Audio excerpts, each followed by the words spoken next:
I'm Judith Zimmer from Warwick. I've been proudly pro-choice for 50 years, and I appreciate the opportunity to express my views here. But before I do so, I would like to thank the women on whose shoulders I stand, and I hope that someday there will be women coming up who will use my shoulders in the same way. I'd like it noted that I'm opposed to every bill with the exception of S 2163.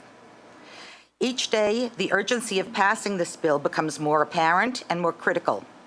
Each day, we see the federal government and various state governments do their best to erode women's reproductive rights. For too long, we've been told that we can wait and that Roe won't be overturned anytime soon, but each day we're moving closer to that precipice.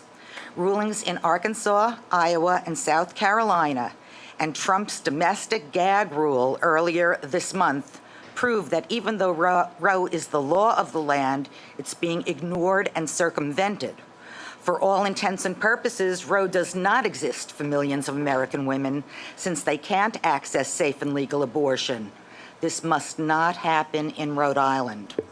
The current president and vice president have made their anti-choice, anti-woman opinions abundantly clear. Mr. Trump is already packing federal courts with avowed forced birthers, and I don't expect it to end. If, as some predict, Mr. Justice Kennedy retires this summer, the path is clear for Trump to appoint a forced birth extremist to the Supreme Court. There is no reason that Rhode Island shouldn't be proactive rather than passively wait for the worst to happen.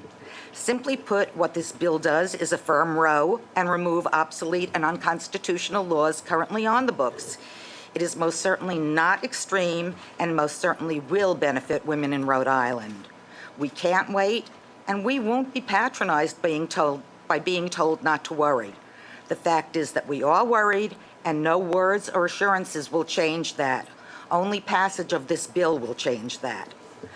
According to Pew Research, 63% of Rhode Islanders want to see access to safe and legal abortion.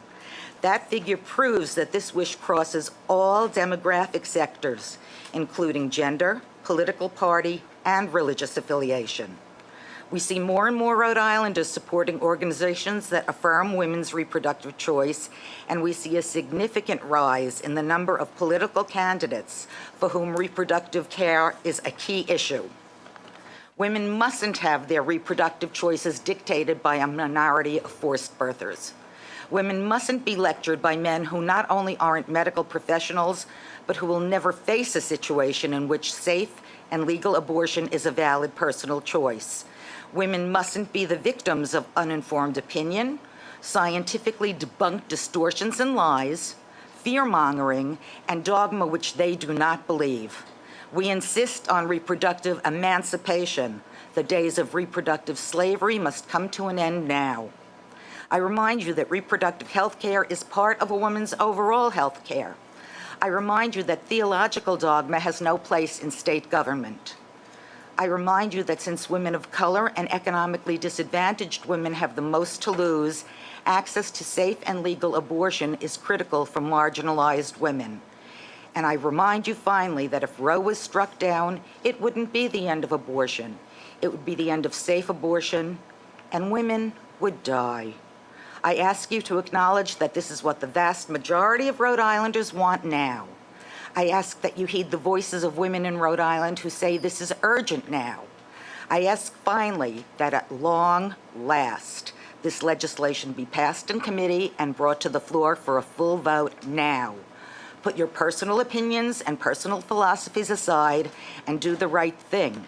Represent your constituents now. Thank you.